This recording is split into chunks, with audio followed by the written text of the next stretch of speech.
Additional expenditure plus interest ಎರಡೂ ಸೇರಿಸಿದ್ರೆ 15,568 ಕೋಟಿ ಹೆಂಗ್ ಬಂತು ಅಂತ ತೋರಿಸ್ಲಿ ಬರ್ತೀವಿ.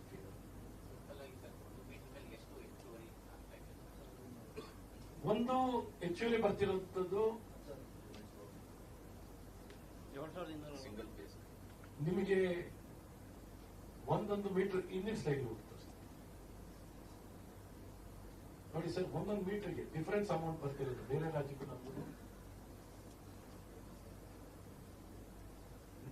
9,260 ರೂಪಾಯಿ ಬರುತ್ತೆ ಒಂದೊಂದು ಮೀಟರ್ಗೆ ಡಿಫರೆನ್ಸ್ ಕಾಸ್ಟ್. ಸಾಫ್ಟ್ವೇರ್ ಮತ್ತು ಮೀಟರ್ ಚಾರ್ಜಸ್ ಎರಡೂ ಸೇರಿಸಿ ನಾವು ಅದನ್ನ ತಗೊಂಡಾಗ 8 ಲಕ್ಷ ಮೀಟರ್ ಇಂಟು 10 ವರ್ಷ ತಗೊಂಡ್ರೆ 10 ವರ್ಷಕ್ಕೆ ತಗೊಂಡ್ರೆ 7,408 ಬರ್ತದೆ. ನಾನು ನೆಕ್ಸ್ಟ್ ಹೋಗ್ತಿರೋದೇನು ಅಂದ್ರೆ ಈ 8,000 ಏನು ಈ ಅಪ್ಫ್ರಂಟ್ ಫೀಸ್ ಏನಿದೆಯಲ್ಲ ಬೇರೆ ರಾಜ್ಯಕ್ಕೂ ನಮ್ಗೂ meter charge first time initial amount ತಗೊಳ್ತಾರಲ್ಲ ಆ ಅಮೌಂಟ್ ಇಂದ ನಿಮ್ಗೆ ತೋರಿಸ್ತಾರೆ ನೆಕ್ಸ್ಟ್ ಲೈನ್. ಆ ಅಮೌಂಟ್ಗೆ ಅಪ್ಫ್ರಂಟ್ ಫೀಸ್ ಅಂತ ಹೋದಾಗ ಮೀಟರ್ ಚಾರ್ಜ್ ಸಾಫ್ಟ್ವೇರ್ ಬಿಟ್ಬಿಡಿ, ಇದು ಮೀಟರ್ ಚಾರ್ಜಸ್ ಅಲ್ಲಿ ಅಪ್ಫ್ರಂಟ್ ಅಲ್ಲಿ ಡಿಫರೆನ್ಸ್ ಬರ್ತಿರೋದು. ಈ ಡಿಫರೆನ್ಸ್ ಅಮೌಂಟ್ ನೀವು 10 ವರ್ಷಕ್ಕೆ ಲೆಕ್ಕ ಹಾಕೊಂಡ್ರೆ 10 ವರ್ಷಕ್ಕೆ ಲೆಕ್ಕ ಹಾಕೊಂಡ್ರೆ ಇಂಟ್ರೆಸ್ಟ್ ಅಮೌಂಟ್ ಇಷ್ಟು ಬರ್ತದೆ. ಅವ್ನು ಕಾಂಟ್ರಾಕ್ಟ್ ಪೀರಿಯಡ್ ನಲ್ಲಿ ಇಷ್ಟು ದುಡ್ಡು ಮಾಡ್ಕೋತಾನೆ ಅಂತ ತೋರಿಸ್ತಾ ಇರೋದು. ಈ ಮುಂದಕ್ಕೂ ದುಡ್ಡು ಮಲ್ಟಿಪ್ಲೈ ಆಗುತ್ತೆ, ಅದು ಬೇರೆ ಪ್ರಶ್ನೆ. ಒಂದು ಟೆಂಟೇಟಿವ್ ಆಗಿ 10 ವರ್ಷಕ್ಕೆ ತೋರಿಸಿದ್ವಿ ಅಷ್ಟೇ. ಇನ್ನೊಂದ್ಸಲ ನೀವು ರನ್ ಡೌನ್ ಮಾಡ್ಕೊಂಡ್ರೆ ನೀವು ನೆಕ್ಸ್ಟ್ ಟೈಮ್ ಒಂದು ಪೂರ್ತಿ ಅರ್ಥ ಆಗ್ಬಿಡುತ್ತೆ. ಇದೆಲ್ಲ ಪೂರ್ತಿ ಸ್ಲೈಡ್ ಕೊಟ್ಬಿಡ್ತೀನಲ್ಲ. ಸೊ ನಿಮ್ಗೆ ಇನ್ನು ಫೈನಲ್ ಸ್ಲೈಡ್ 5 ಕೋಟಿಗಿಂತ ಈಗ ಈ ರೀತಿ ಬಿಹಾರ್ನಲ್ಲಿ ಆಗಿದೆ ಆಲ್ರೆಡಿ ಸ್ಕ್ಯಾಮ್. IAS ಅಧಿಕಾರಿ ಮಂತ್ರಿ ಅರೆಸ್ಟ್ ಆಗಿದ್ದಾರೆ. ಯಾವ ವರ್ಷದಲ್ಲಿ 23ರಲ್ಲಿ ಗೊತ್ತಿದ್ದು ಹೋಗಿ ಅವರೇ ಹೋಗಿ ನಮಗೆ ಬೇಕು ತಗೊಂಡು ಹೋಗ್ಬಿಡ್ತಿದ್ದಾರೆ. ಸಾರ್ವಜನಿಕರ ಹಣ 5 ಕೋಟಿಗಿಂತ ಹೆಚ್ಚು ಮಿಸ್ಯೂಸ್ ಆಗ್ತಿದೆ ಅಂತ ಇದ್ರೆ ಏನನ್ನು ಅಟ್ರಾಕ್ಟ್ ಮಾಡ್ತಾ ಇದೆ ಅಂತ ನೋಡ್ಬೇಕು.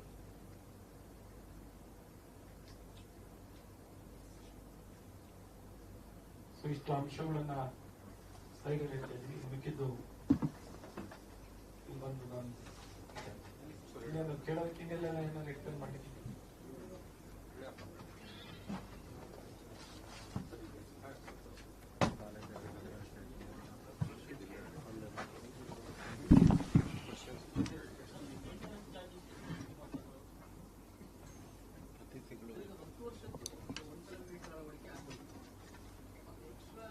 ಪ್ರತಿ ತಿಂಗಳು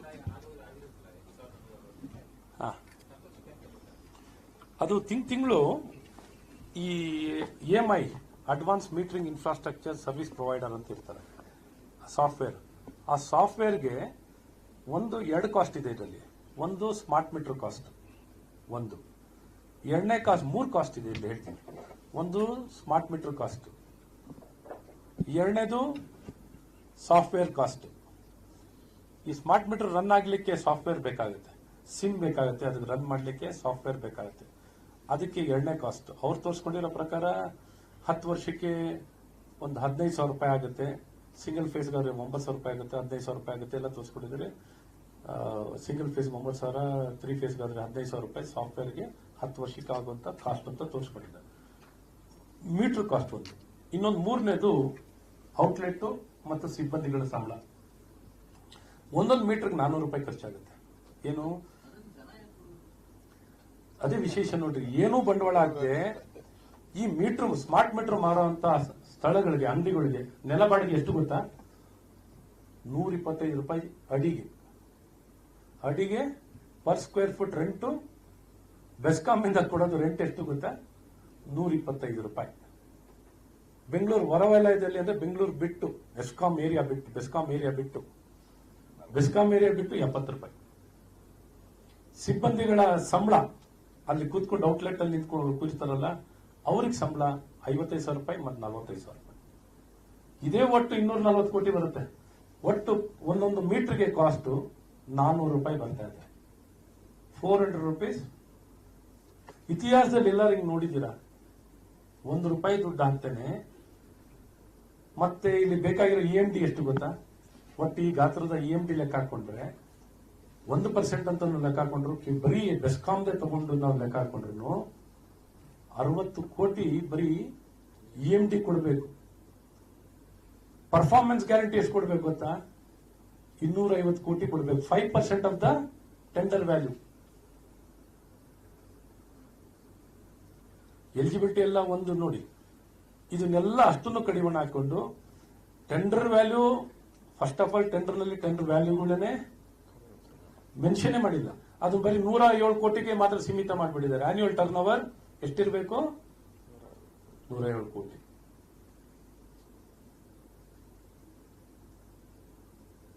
ಈ ರೀತಿ 5,000 ಕೋಟಿ ಅವ್ರ ಪ್ರಕಾರ ತಗೊಂಡ್ರೆ, GST ಬಿಟ್ಟು 5,000 ಕೋಟಿ ಬರುತ್ತೆ. GST ಸೇರಿಸ್ಕೊಂಡ್ರೆ 6,000 ಕೋಟಿ ಹತ್ರಕ್ಕೆ ಬರುತ್ತೆ. ಸೊ ಈ ರೀತಿ ಬರೀ ಬೆಸ್ಕಾಮ್ ಹೇಳಿರೋದು. ಇಡೀ ಬೆಸ್ಕಾಮ್ ಇತರ ಎಸ್ಕಾಮ್ಗಳದೆಲ್ಲ ಸೇರಿಸ್ಕೊಳ್ತಾ ಹೋಗ್ತಾರೆ. ಲಿಸ್ಟ್ ಅಲ್ಲಿ ಬಹಳ ದೊಡ್ಡ ಮಟ್ಟದಲ್ಲಿ ಅಂಕಿ ಸಂಖ್ಯೆಗಳು ದೊಡ್ಡದಾಗ ಬರ್ತಾ ಅವ್ರು ಕೊಡ್ತಿರುವಂತ ಸಂಖ್ಯೆಗಳ ಪ್ರಕಾರವಾಗಿ ನಾವು ಹೇಳ್ತಿರೋದು. ಸೊ ಒಟ್ಟಾರೆ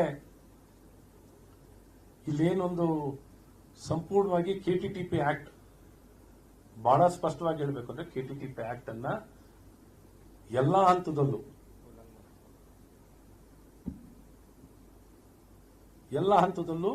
ಉಲ್ಲಂಘನೆ ಮಾಡಿದ್ದಾರೆ. ಅವ್ರು ಕರೆದಿರೋದು ಯಾವ ಇದರಲ್ಲಿ ಗೊತ್ತಾ? K4 ನಲ್ಲಿ ಕರೆದಿದ್ದಾರೆ. K4 ಅಂದ್ರೆ ಏನು? ಬರೀ 10 ಕೋಟಿ ಮೇಲೆ ನೀವು 10 ಕೋಟಿ ಒಳಗಡೆ ಇರೋ ಟೆಂಡರ್ ವ್ಯಾಲ್ಯೂ ಎಷ್ಟಕ್ಕೆ ಇರಬೇಕು ಅಂದ್ರೆ 10 ಕೋಟಿ ಒಳಗಡೆ ಇರಬೇಕು. should be within 10 crores. International bidding ನಲ್ಲಿ ಕರಿಬೇಕಿತ್ತು. ಇಂಟರ್ನ್ಯಾಷನಲ್ ಬಿಡ್ಡಿಂಗ್ ಗ್ಲೋಬಲ್ ಟೆಂಡರ್ ಮಾಡಬೇಕಿತ್ತು. ಗ್ಲೋಬಲ್ ಟೆಂಡರ್ನೇ ಮಾಡಿಲ್ಲ. ಸೊ ಹೇಳ್ತಾ ಎಲ್ಲ ಹಂತದಲ್ಲೂ, ಪ್ರತಿಯೊಂದು ಹಂತದಲ್ಲೂ ಇವರು ಉಲ್ಲಂಘನೆ KTTP ಇಷ್ಟು IAS ಆಫೀಸರ್ಗಳಿದ್ದಾರೆ. ಎಷ್ಟು ಬಂಡತನದಲ್ಲಿ, ಎಷ್ಟು ಧೈರ್ಯದಲ್ಲಿ ಇವರು ಸಮಾಜಕ್ಕೆ ತಿಳುವಳಿಕೆ ಇಲ್ವಾ ಅಂತ ಅನ್ಕೊಂಡವ್ರ? ಮಾಧ್ಯಮಕ್ಕೆ ಇಲ್ವಾ? ಒಂದು ಸದನ ಇದೆ, ವ್ಯವಸ್ಥೆ ಇದೆ, ಒಂದು ರೆಗ್ಯುಲೇಟರಿ ಬಾಡೀಸ್ ಇದಾವೆ. ಕಣ್ಣು ಮುಂದೆನೆ ಸುಳ್ಳು ಹೇಳುವಂಥದ್ದು ಮಾಡ್ತಾರಲ್ಲ. ಹೇಗೆ ಸುಳ್ಳು ಹೇಳುವಂಥದ್ದು? ನಾವು ಹೇಳ್ತಿರೋದು ಸ್ಪಷ್ಟವಾಗಿ, ನಾನು ಇಷ್ಟು ಕೇಳಿರುವಂತದ್ದೇ ನೀವು ಪ್ರಶ್ನೆ ಕೇಳಬಹುದು. ಇಷ್ಟು KTTP ಆಕ್ಟ್ ಅನ್ನು ಏನು ಉಲ್ಲಂಘನೆ ಮಾಡಿದ್ದಾರೆ? Smart meter ಕಡ್ಡಾಯನ? ರಾಜಶ್ರೀ ಹೇಗೆ ಕೊಟ್ರಿ? ಟರ್ನ್ ಓವರ್ ಇರೋದಂತ ಹೇಗೆ? ಏನ್ ಬೇಸಿಸ್ ಆಫ್ ಟರ್ನ್ ಓವರ್ ನಲ್ಲಿ ಕೊಟ್ಟಿದ್ದೀರಾ? ಬಿಡ್ ಕೆಪಾಸಿಟಿ ಏನ್ರ ಮೇಲೆ ಕೊಟ್ಟಿದ್ದೀರಾ? EMD ಡೆಪಾಸಿಟ್ ಏನ್ರ ಮೇಲೆ ಕೊಟ್ಟಿದ್ದೀರಾ? ಮತ್ತೆ ಸ್ಪೆಸಿಫಿಕೇಶನ್ ಇರೋದೆಲ್ಲ ಪ್ರೀ ಬಿಡ್ ಮೀಟಿಂಗ್ ನಲ್ಲಿ ಯಾರು ಭಾಗವಹಿಸಲ್ಲ.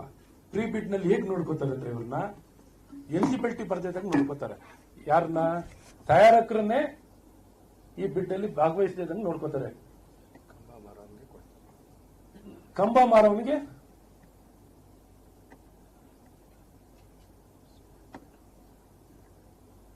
$6,800 ಕೋಟಿ ಬಿಡ್ ಕೆಪಾಸಿಟಿ ಇರ್ಬೇಕಾಗಿರೋದು ಅವನಿಗೆ ಹೆಂಗ್ ಕೊಡ್ತಾರೆ ಹೇಳಿ? 6,800 ಕೋಟಿ ಬಿಡ್ ಕೆಪಾಸಿಟಿ ಬೇಕು. And annual turnover it should be around 1,900 crores turnover should be there. ಇಷ್ಟು ಟರ್ನ್ ಓವರ್ ಇರಬೇಕು. ಈ ರೀತಿ ಯಾವುದಕ್ಕೂ ಹೇಳ್ತಾ ಹೋದ್ರೆ ಇಷ್ಟಕ್ಕೂ ಎಲಿಜಿಬಿಲಿಟಿ ಬರಲ್ಲ. ಮತ್ತೆಲ್ಲ ಈ ದುಡ್ಡನ್ನ ಲಿಟ್ರಲಿ ಹಗಲು ದರೋಡೆ ಮಾಡಿದ್ದಾರೆ. ಅವರಷ್ಟು ಉತ್ತರ ಇಲ್ಲ. ಹಾಗಾಗಿ ತಕ್ಷಣ ಸರ್ಕಾರ ಇದಕ್ಕೆ ಉತ್ತರ ಕೊಡಬೇಕು. ಎಲ್ಲವೂ ಸರಿ ಇದೆ ಅಂತ ಹೇಳಿದ್ದಾರೆ. ಇದರಲ್ಲಿ ಒಂದು ನಯ ಪೈಸ, ಒಂದು ವಿಚಾರ, ಒಂದು ಎಳ್ಳಷ್ಟು ಸಹ ಒಂದು ಸ್ಮಾರ್ಟ್ ಮೀಟರ್ ಕಡ್ಡಾಯ ಮಾಡ್ಲಿಕ್ಕೂ ಪೂರಕವಾಗಿರುವಂತಹ ಕಾನೂನು ಇಲ್ಲದೇ ಮಾಡಿರುವಂತದ್ದು KTTP ಉಲ್ಲಂಘನೆ. ಮತ್ತು ದರ ಮತ್ತು ಗುತ್ತಿಗೆ ಕೊಟ್ಟಿರುವಂತ ವ್ಯಕ್ತಿನೂ ಅರ್ಹನಿಲ್ಲ ಅನ್ನುವಂಥದ್ದು ಬಹಳ ಸ್ಪಷ್ಟವಾಗಿದೆ. ಬ್ಲಾಕ್ ಲಿಸ್ಟ್ ಆಗಿರೋದು, ಅದನ್ನು ಜೊತೆಗೆ ಬ್ಲಾಕ್ ಲಿಸ್ಟ್ ಆಗಿರುವಂತದ್ದು. ಯಾರು ಒರಿಜಿನಲ್ ಪ್ರೀ ಬಿಡ್ ಮೀಟಿಂಗ್ ನಲ್ಲಿ ಬರ್ತಾರೆ, ಇವ್ರು ಯಾರು ಪ್ರೀ ಬಿಡ್ ಮೀಟಿಂಗ್ ನಲ್ಲಿ ಬಂದಿಲ್ಲ ಅಂತವ್ರು ಮಾತ್ರ. ಮತ್ತೆ ಇನ್ನೊಂದು ಹೇಳಬೇಕು ಅಂದ್ರೆ, ಈ ಟೆಂಡರ್ ನಲ್ಲಿ 3 ಜನ ಭಾಗವಹಿಸ್ತಾರೆ. ಇವ್ರ ಪ್ರಕಾರನೇ ಹೋಗೋಣ ಆಯ್ತು. ಇವ್ರ ಪ್ರಕಾರನೇ ಎಲ್ಲ ಹೋಗಿ ಪಾಪ ಎಲ್ಲ ಎಲಿಜಿಬಲ್ ಬರೋ KTTP ಪ್ರಕಾರನೇ ಮಾಡ್ಕೊಂಡು ಬಂದಿದ್ದಾರೆ ಅಂತ ಅನ್ಕೊಂಡ್ಬಿಡೋಣ. 3 ಜನ ಟೆಂಡರ್ ನಲ್ಲಿ ಭಾಗವಹಿಸ್ತಾರೆ. ರಾಜಶ್ರೀ, VR ಪಾಟೀಲ್, ಇನ್ನೊಂದು ಸಹ್ಯಾದ್ರಿ ಡಾಕ್ಯುಮೆಂಟ್ ಅಪ್ಲೋಡ್ ಮಾಡಲ್ಲ ಅಂತ ತೆಗೆದಾಕ್ತಾರೆ. VR ಪಾಟೀಲ್ ಅವನು, ಇವ್ರೇನ್ ಗೈಡ್ ಲೈನ್ಸ್ ಹಾಕೊಂಡಿದಾರಲ್ಲ, ಟೆಂಡರ್ ಬಿಡ್ ಡಾಕ್ಯುಮೆಂಟ್ ಅಲ್ಲಿ ಟೆಂಡರ್ ಬಿಡ್ ಡಾಕ್ಯುಮೆಂಟ್ ಅಲ್ಲಿ ಏನೇನಿದೆ ಆ ದಾಖಲೆಗಳು ಅವನ ಎಲಿಜಿಬಲ್ ಬರಲ್ಲ. ಅವನ ಹತ್ರ ರಿಟೇಲ್ ಔಟ್ಲೆಟ್ ಇರಬೇಕು, ಈ ಡಿಜಿಟಲ್ ಮೀಟರ್ ಮಾರದಂತ ರಿಟೇಲ್ ಔಟ್ಲೆಟ್ ಇರಬೇಕು ಅಂತ ಕಾನೂನು ಮಾಡ್ಕೊಂಡಿದ್ದಾರೆ. ಅದು ಅವ್ನು ಬರೋದಿಲ್ಲ. ಟೆಕ್ನಿಕಲ್ ಬಿಡ್ ಅಲ್ಲೇನೆ ಈ VR ಪಾಟೀಲ್ ಅಂತ ಏನು ಏಜೆನ್ಸಿ ಇದೆಯಲ್ಲ ಅದು ಪಾಸ್ ಆಗಂಗೇ ಇಲ್ಲ. ಹಂಗಿರೋ ಒಂದೇ ಒಂದು ಕಂಪ್ನಿ ಇವ್ರ ಟೆಂಡರ್ ಡಾಕ್ಯುಮೆಂಟ್ ಪ್ರಕಾರ ಒಂದೇ ಒಂದು ಕಂಪ್ನಿ ಬರೋದು, KTTP ಪ್ರಕಾರ ಅಲ್ಲ, ಇವ್ರ ಟೆಂಡರ್ ಡಾಕ್ಯುಮೆಂಟ್ ಪ್ರಕಾರ. ಸೊ ಆ ಟೆಂಡರ್ ಎಲ್ಲದಕ್ಕೂ KTTPಗೆ ಬದ್ಧವಾಗೇ ಇರಬೇಕು. ಸೊ ಹಾಗಾಗಿ ಬರೀ ಒಂದ್ ಕಂಪನಿಗೆ ನೀವು ಕೊಡಕ್ಕಾಗತ್ತಾ? ಆಯ್ತು, ಇವ್ರ ಪ್ರಕಾರನೇ ಹೋದ್ರೆ ರಾಜೇಶ್ರೀ ಒಬ್ಬರನ್ನೇ ಟೆಕ್ನಿಕಲ್ ಸ್ಪೆಸಿಫಿಕೇಶನ್ ಇವ್ರು ಹಾಕಿರೋ ಟೆಂಡರ್ ಬಿಟ್ ಸ್ಪೆಸಿಫಿಕೇಶನ್ ಪ್ರಕಾರ ಹೋದ್ರೆ ಅವನೊಬ್ಬ ಬರ್ತಾನೆ, VR ಪಾಟೀಲ್ ಬರಲ್ಲ. So it is very clear and they are trying to ಎಲ್ಲ ಕಡೆ ಟ್ಯಾಂಪರ್ ಮಾಡ್ಕೊಂಡು ಅವತ್ತು ನಾನು ಹೇಳಿದ್ದೀನೇ ರಾತ್ರಿ 5:30ವರೆಗೂ ನೀವು ವಿಡಿಯೋ ತೆಗಿಸಿ. ಅವತ್ತು ಯಾವ ಸದನದಲ್ಲಿ ಮಾತಾಡಿದ್ರು ಅವತ್ತು ರಾತ್ರಿನೇ 5:30ವರೆಗೂ ಯಾರ್ಯಾರು ಒಳಗಡೆ ಇದ್ರು ಆಫೀಸ್ನಲ್ಲಿ, ಬೆಸ್ಕಾಂ ಆಫೀಸ್ನಲ್ಲಿ ನೋಡ್ಬೇಕು ನೀವು. ಪಾಪ ರಾತ್ರಿ ಎಲ್ಲ ಡ್ಯೂಟಿ ಮಾಡಿದ್ದಾರೆ. ರಾತ್ರಿ ಎಲ್ಲ ಡ್ಯೂಟಿ ಮಾಡಿದ್ರು ಏನೂ ಆಗಲ್ಲ, ಏನ್ ಮಾಡಿದ್ರು ಡ್ಯೂಟಿ ಏನಾಗಲ್ಲ. ಎಲ್ಲ ಡಾಕ್ಯುಮೆಂಟ್ಗಳು ಹೆಂಗ್ ಏನ್ ಬೇಕು ಇವ್ರು ಏನ್ ಟ್ಯಾಂಪರ್ ಮಾಡಕ್ ಹೋದ್ರು ಟ್ಯಾಂಪರ್ ಮಾಡಿದ್ರು ಒಂದಿಷ್ಟು ಮಾಡ್ಬೋದು, ಇನ್ ಮಿಕ್ಕಿದೆಲ್ಲ ಮಾಡ್ಲಿಕ್ಕೆ ಆಗಲ್ಲ. ಏನ್ ಮಾಡಿದ್ರು ಅದು ಬೇಕಾಗಿರೋ ದಾಖಲೆಗಳು ಹೆಂಗಿರ್ಬೇಕು ಅಲ್ಲಿದ್ದಾವೆ. ಸೊ ಹಾಗಾಗಿ ಈ ಒಂದು ಇದರಲ್ಲಿ ನಾವು ಇವತ್ತು ಮುಖ್ಯವಾಗಿ ನಾವು ಯಾವುದು ರಾಜಕೀಯ ಪ್ರೇರಿತವಾಗಿ ಇದನ್ನೇನೋ ಒಂದು ದೊಡ್ಡ ಇದ್ರ ಮೇಲೆ ಆಪಾದನೆ ಮಾಡಬೇಕಲ್ಲ, ಸತ್ಯವನ್ನು ಹೇಳಲಿಕ್ಕೆ ಪ್ರಯತ್ನ ಮಾಡಿದ್ವಿ. ಫ್ಯಾಕ್ಟ್ಸ್ ಅಂಡ್ ಫಿಗರ್ಸ್ ನ ಬಹಳ ಸ್ಪಷ್ಟವಾಗಿ ತಿಳಿಸುವಂತ ಪ್ರಯತ್ನ ಮಾಡಿದ್ದೀವಿ.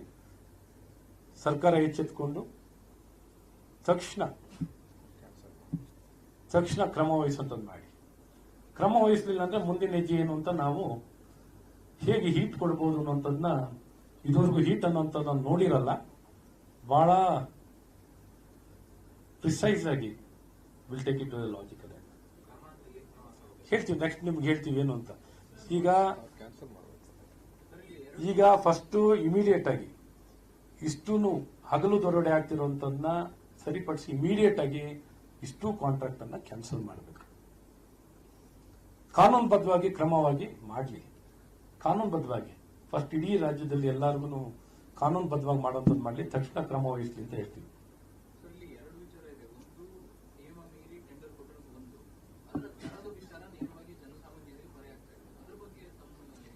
ಅದಕ್ಕೆ ಎಕ್ಸ್ಪೋಸ್ ಮಾಡ್ತಿರೋದು. ಜನಕ್ಕೆ ನೇರವಾಗಿ ಜನರು ಜೇಬಿಂದನೇ ಲೂಟಿ ಮಾಡ್ತಿರೋದು, ಜನರು ಜೇಬಿಂದನೇ ನೇರವಾಗಿ ಕಳ್ತನ ಮಾಡ್ಲಿಕ್ಕೆ ಒಟ್ಟಿದ್ದಾರೆ ಅಂತಂದೇ ನಾವು ಬಹಳ ಸ್ಪಷ್ಟವಾಗಿ ಹೇಳ್ತಿರೋದು. ಇದು ಅಗತ್ಯತೆ ಇದೆ. ಹೇಗೆ ಅಗತ್ಯತೆ ಇದೆ ಅಂದ್ರೆ ಫಸ್ಟ್ ಏನೇನ್ ಮಾಡ್ಬೇಕು ಅಂತ ಹೇಳಿದ್ನಲ್ಲ, ಒಂದು ಫೀಡರ್ಗಳಲ್ಲಿ ಹಾಕ್ಬೇಕು, ಟ್ರಾನ್ಸ್ಫಾರ್ಮರ್ನಲ್ಲಿ ಹಾಕಿ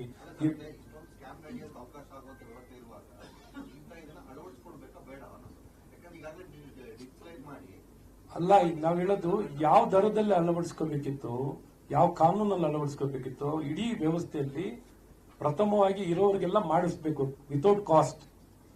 ಯಾವ ಹಣವಿಲ್ಲದೆ ಇದು ಸಂಪೂರ್ಣ ಬೆನಿಫಿಟ್ ಆಗೋದು ಬೆಸ್ಕಾಮಿಗೆ. ನೀವು ಅವ್ರ ಸ್ಟೇಟ್ಮೆಂಟ್ ನೋಡಿ, ರಿಟರ್ನ್ ಆನ್ ಇನ್ವೆಸ್ಟ್ಮೆಂಟ್ ಅಂತ ತೋರಿಸಿದ್ದಾರೆ. ವೆಚ್ಚವು ಕಮ್ಮಿ ಆಗುತ್ತೆ, ನಿರ್ವಹಣೆ ಪರಿಣಾಮಕಾರಿಯಾಗುತ್ತೆ, effective management of electricity, power management ನ ಎಫೆಕ್ಟಿವ್ ಆಗಿ ಡೇಟಾ ಬೇಸಿಸ್ ಮೇಲೆ ಪೀಕ್ ಅವರು ಇನ್ನೊಂದು ಮತ್ತೊಂದು ಈ ಮೀಟರಿಂಗ್ ಮಾಡ್ಲಿಕ್ಕೆ ಹೋಗ್ತಿದ್ದ ಖರ್ಚು ವೆಚ್ಚ ಎಲ್ಲವೂ ಬಿದ್ದೋಗುತ್ತೆ. ಸೊ ಹಾಗಾಗಿ ಈಗಿರುವಂತ ಎಲ್ಲಾ ಗ್ರಾಹಕರಿಗೆ free of cost RDSS scheme ನಲ್ಲಿ ಅವರು ಫ್ರೀ ಆಫ್ ಕಾಸ್ಟ್ ನಲ್ಲಿ ಮಾಡಬೇಕಿತ್ತು. ಅವ್ರು RDSS ಸ್ಕೀಮ್ ನಲ್ಲಿ ಹೋಗಿ ಮಾಡ್ಕೊಂಬಂದಿಲ್ಲ ಅಂದ್ರೆ ನಮ್ಮ ಸಮಸ್ಯೆ ಇಲ್ಲ, ಇವರೇ ಮಾಡ್ಲಿ, ಫ್ರೀ ಆಗಿ ಮಾಡ್ಕೊಡ್ಲಿ. ಇದಕ್ಕೇನು ತುಂಬಾ ಆ ಸಾಫ್ಟ್ವೇರ್ ಏನು ಕಾಸ್ಟ್ ಹಾಕೋತಾರಲ್ಲ, ನಿಮ್ ನಿಜ ಹೇಳ್ಬೇಕಂದ್ರೆ 15 ರೂಪಾಯಿ ಕ್ರಾಸ್ ಆಗಲ್ಲ.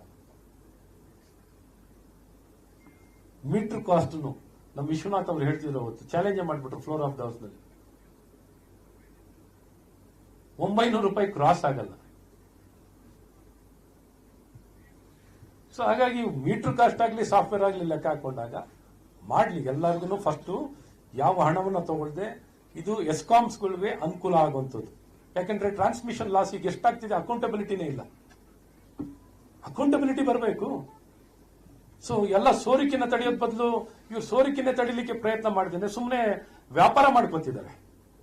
ಇವ್ರು ಸ್ವಾರ್ಥಕ್ಕೆ ಮಾಡ್ತಿದ್ದಾರೆ ಹೊರತು ಒಂದು ಎಸ್ಕಾಂನ ಉದ್ಧಾರ ಮಾಡಬೇಕು, ಅಭಿವೃದ್ಧಿ ಮಾಡಬೇಕು ಅನ್ನೋಂತ 5 ಪೈಸೆನೂ ಇವ್ರ ಹತ್ರ ಸದ್ಬುದ್ಧಿ ಇಲ್ಲ, ಸದುದ್ದೇಶ ಇಲ್ಲ. ಅರ್ಥ ಆಯ್ತಲ್ಲ? So there is no good intention. George ಅವರು ಬಂದು ಪ್ರೆಸ್ ಬೈಟ್ ಕೊಟ್ಟಿದ್ದಾರೆ. ಇದು ಆಲ್ ಇಂಡಿಯಾ ಏನು ಫಾರ್ಮುಲಾ ಇದೆ, ನಾವೊಂದು ರೂಲ್ಸ್ ಇಂಪ್ಲಿಮೆಂಟ್ ಮಾಡ್ತಿದ್ದೇವೆ. ಸೆಂಟ್ರಲ್ ಗವರ್ಮೆಂಟ್ ಹೇಳಿದ್ರು ಸ್ಮಾರ್ಟ್ ಮೀಟರ್ ಇಂಪ್ಲಿಮೆಂಟ್ ಮಾಡಿದ್ರು, ಅದಕ್ಕೋಸ್ಕರ ಟೆಂಡರ್ ಕರ್ತಿದ್ದಾರೆ ಅಂತ ಸಮಜಾಯಿಷಿ ಕೊಟ್ಟಿದೆ ಮೀಡಿಯಾ. ನೋಡಿ ಸರ್, ಸೆಂಟ್ರಲ್ ಗವರ್ಮೆಂಟ್ ಗೈಡ್ಲೈನ್ಸ್ ನಾನು ಅದನ್ನೇ ಓದಿದ್ದು ಸರ್. ನಿಮ್ಗೆ ಅದು ಬೇಕಾದ್ರೆ ಎಲ್ಲ ಡಿಜಿಟಲ್ ಕೊಡ್ತೀನಿ. ನಾಟ್ ಇವನ್ ಸ್ಟ್ಯಾಂಡರ್ಡ್ ಬಿಡ್ ಡಾಕ್ಯುಮೆಂಟ್ ಅಂತ ಹೇಳಿದ್ನಲ್ಲ, ಅದು ಸೆಂಟ್ರಲ್ ಗೈಡ್ಲೈನ್ಸ್ ಎಲ್ಲ ಉಲ್ಲಂಘನೆ, 100% ಉಲ್ಲಂಘನೆ. ಓಕೆ, ಕೆಟಿಟಿಪಿ ಆಕ್ಟ್ 100% ಉಲ್ಲಂಘನೆ, ಸ್ಟೇಟ್ ಪ್ರೊಕ್ಯೂರ್ಮೆಂಟ್ ಪಾಲಿಸಿನೂ ಉಲ್ಲಂಘನೆ, ಸೆಂಟ್ರಲ್ ಗೈಡ್ಲೈನ್ಸ್ ಉಲ್ಲಂಘನೆ. ಇದೇನಾದ್ರು ಕಾನೂನು ಫಾಲೋ ಮಾಡ್ದೇನೆ ಒಬ್ರಿಗೆ ಟೆಂಡರ್ ಕೊಡಬೇಕು, ಅವಾರ್ಡ್ ಮಾಡಬೇಕು ಅಂದ್ರೆ ಅದಕ್ಕಾದಂತ ಮಾನದಂಡ ಇಲ್ವಾ? ಕಾಸ್ಟ್ ಇಲ್ವಾ? ಕಾಸ್ಟ್ ಎಷ್ಟು ಬೇಕಾದ್ರೂ ಲೂಟಿ ಮಾಡಕ್ಕಾಗತ್ತಾ?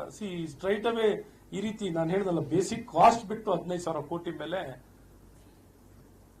ಅಂದಾಜಲ್ಲಿ ಹೇಳಿರುವಂತದ್ದು. ಇನ್ನೂ ಆಕ್ಚುಲಿ ಡೀಪ್ ಆಗಿ ಹೋದ್ರೆ ಇದು ಕಾಸ್ಟ್ ಇನ್ನ ತುಂಬಾ ಜಾಸ್ತಿ ಇರುತ್ತೆ. ಈಗ ನೀವು ವೈಲೇಷನ್ ಅಂತ ಈಗ ಹೇಳ್ತಾ ಇದ್ದೀರಾ ಎಲ್ಲ ಗೈಡ್ಲೈನ್ಸ್. ನಿನ್ನೆ ಅವರು ಸುದ್ದಿಗೋಷ್ಠಿ ಮಾಡಿದಾಗ ಅದನ್ನ ಹೇಳ್ತಾ ಇರೋದು, ಕೇಂದ್ರ ಸರ್ಕಾರದ ಗೈಡ್ಲೈನ್ಸ್ ಪ್ರಕಾರ ನಾವು ಮಾಡಿಲ್ಲ ಅಂತ ಹೇಳ್ತಾ ಇದೀವಲ್ಲ. ಅಧಿಕಾರಿಗಳೆಲ್ಲರೂ ಬಂದು ನಿಮಗೆಲ್ಲ ನಾವು ದಾಖಲೆ ಕೊಡ್ತೀವಿ, ನಿಮಗೆಲ್ಲ ಕೊಡ್ತೀವಿ. ಇಲ್ಲಿ ನಿಮ್ಗೆಲ್ಲ ದಾಖಲೆಯನ್ನು ಕೊಡ್ತೀವಿ. ಸೆಂಟ್ರಲ್ ಗವರ್ಮೆಂಟ್ ಸ್ಟ್ಯಾಂಡರ್ಡ್ ಬಿಡ್ ಡಾಕ್ಯುಮೆಂಟ್ ನಿಮ್ಗೆಲ್ಲವನ್ನು ಬೇಕಾದ್ರೆ ನಿಂತ್ಕೊಂಡು ಇನ್ನೊಂದು ಎಲ್ಲವನ್ನು ಲೈನ್ ಬೈ ಓದಿ ಅಂದ್ರೆ ಇದೇ ಪದಗಳನ್ನ ಬಳಸಿ ಏನಾದ್ರು ಇದ್ರೆ ಅವ್ರು ಡಾಕ್ಯುಮೆಂಟ್ ಕೊಡ್ಲಿ. ನಿಮ್ಗೆ ಗೈಡ್ಲೈನ್ಸ್ ಫಾಲೋ ಮಾಡಿದ್ದೀನಿ ಅಂತಂದ್ರೆ ನಿಮ್ಗೆ ಗೈಡ್ಲೈನ್ಸ್ ಕೊಡ್ಲಿ. ಡಾಕ್ಟರ್ ಸರ್, ನಿನ್ನೆ ಅವರು ಪತ್ರಿಕಾಗೋಷ್ಠಿ ಮಾಡಿದ್ರೆ ಸ್ಪಷ್ಟವಾಗಿ ಒಂದು ಮಾತನ್ನು ಮುಂಚೆ ಹೇಳಿದ್ರು, ಈ ಟೆಂಡರ್ ಪ್ರೋಸೆಸ್ ಹೇಗಾಗುತ್ತೆ, ಬಂದಂತ 10 ಕಂಪನಿಗಳಲ್ಲಿ 3ನ್ನ ಎಕ್ಸ್ಕ್ಲೂಡ್ ಮಾಡಿದ್ರು, 3ರಲ್ಲಿ 2ನ್ನ ಹೇಗೆ ಲಿಮಿಟ್ ಮಾಡಿದ್ರು ಅಂತ 10 ಕಂಪನಿ ಹಿಂದೆ ನೀವು ಹೇಳ್ತಿದ್ದೀರಾ. ಇದನ್ನ ಕೇಳಿದ್ರೆ ಎಸ್ಕಾಂ ಅಧಿಕಾರಿಗಳಾಗಲಿ ಅಥವಾ ಕೆಟಿಪಿ ಅಥವಾ ಮಿನಿಸ್ಟರ್ ಹತ್ರ ಆಗಲಿ ಸ್ಪಷ್ಟವಾದ ಉತ್ತರ ಸಿಗ್ತಿಲ್ಲ. ಹೌದು, clear violation of the rule by the central government which has guided properly ಅಂತ ಅನ್ಸುತ್ತೆ. ನೋಡಿ ಕ್ಲಿಯರ್ ಆಗಿ ಹೇಳ್ತಾ ಇದ್ದೀನಿ ಬಾರ್ ಸೆಂಟ್ರಲ್ ಗವರ್ಮೆಂಟ್ ಗೈಡ್ಲೈನ್ಸ್ ಅನ್ನ ಏನ್ ಸ್ಟ್ಯಾಂಡರ್ಡ್ ಬಿಡ್ ಡಾಕ್ಯುಮೆಂಟ್ ಅಂತಿದೆ ಕಂಪ್ಲೀಟ್ ವೈಲೇಟ್ ಮಾಡಿದ್ದಾರೆ. ಕೆಟಿಟಿಪಿ ಆಕ್ಟ್ ಅನ್ನು ವೈಲೇಟ್ ಮಾಡಿದ್ದಾರೆ. ನೆಕ್ಸ್ಟ್ ಸ್ಟೆಪ್, ಇನ್ನೊಂದು ಸ್ಟೆಪ್ ಅವ್ರದೇ ಟೆಂಡರ್ ಡಾಕ್ಯುಮೆಂಟ್ಗೆ ಬರೋಣ. ಆ ಟೆಂಡರ್ ಡಾಕ್ಯುಮೆಂಟ್ ಅಲ್ಲಿ ಬಂದಾಗ ಟೆಂಡರ್ ಮಾಡೋ ಮುಂಚೆ ಪ್ರೀ ಬಿಡ್ ಮೀಟಿಂಗ್ ಮಾಡ್ತಾರಲ್ಲ, ಪ್ರೀ ಬಿಡ್ ಮೀಟಿಂಗ್ ನಲ್ಲಿ ಎಲ್ಲರೂ ಅಬ್ಜೆಕ್ಷನ್ಸ್ ರೈಸ್ ಮಾಡ್ತಾರೆ. ಈ ಅಬ್ಜೆಕ್ಷನ್ಸ್ ನೆಲ್ಲ ಕೇರೆ ಮಾಡಲ್ಲ ಅವರು. ಅಬ್ಜೆಕ್ಷನ್ಸ್ ಕಂಪ್ಲೀಟ್ಲಿ ರೈಸ್ ಮಾಡ್ತಾರೆ, ಎಲ್ಲ ಅಬ್ಜೆಕ್ಷನ್ಸ್ ರೈಸ್ ಮಾಡ್ತಾರೆ. ಟೆಂಡರ್ ಕರೆದಾದ್ಮೇಲೆ ಅಮೆಂಡ್ಮೆಂಟ್ ಮಾಡ್ತಾರೆ. ಎಲ್ಲರೂ ನೋಡಿದೀರಾ? ವಿತೌಟ್ ನೋಟಿಫಿಕೇಶನ್ ಟೆಂಡರ್ ಡಾಕ್ಯುಮೆಂಟ್ ಅನ್ನ ಬೋರ್ಡ್ ಅಲ್ಲಿ ಕೂತು ಅವ್ರು ಕರೆದಿರೋ ಟೆಂಡರ್ ಅಮೆಂಡ್ ಮಾಡ್ತಾರೆ, ಎಲ್ಲದಕ್ಕೂ ಅಮೆಂಡ್ ಮಾಡ್ತಾರೆ. ಆನ್ಯುವಲ್ ಟರ್ನ್ ಓವರ್ ಎಷ್ಟಿರಬೇಕು, 107 ಕೋಟಿ ಇರಬೇಕು, 587 ಕೋಟಿ ಕರೆದಿದ್ದನ್ನ 997 ಕೋಟಿಗೆ ಹೆಚ್ಚಿಸ್ತಾರೆ.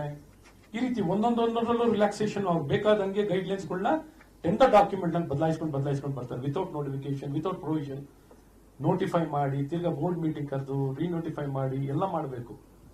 ಯಾವ ಪ್ರೊಸೀಜರ್ ಅನ್ನು ಮಾಡದೇನೆ ಅವ್ರು ಕರೆದಿರುವಂತಹ ಟೆಂಡರ್ ಡಾಕ್ಯುಮೆಂಟ್ ಅನ್ನು ಅವರೇ ಅಮೆಂಡ್ಮೆಂಟ್ ಮಾಡ್ಕೋತಾರೆ ವಿತೌಟ್ ಫಾಲೋಯಿಂಗ್ ಡ್ಯೂ ಪ್ರೊಸೀಜರ್.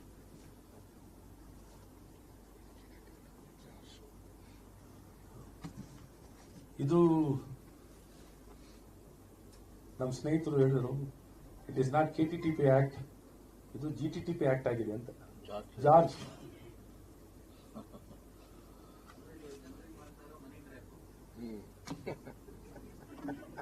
ಇಲ್ಲ, ನೇರವಾಗಿ ಇದನ್ನ ಹೇಳ್ತೀವಲ್ಲ, ಸ್ಕ್ಯಾಮ್ ಅಂತಾನೆ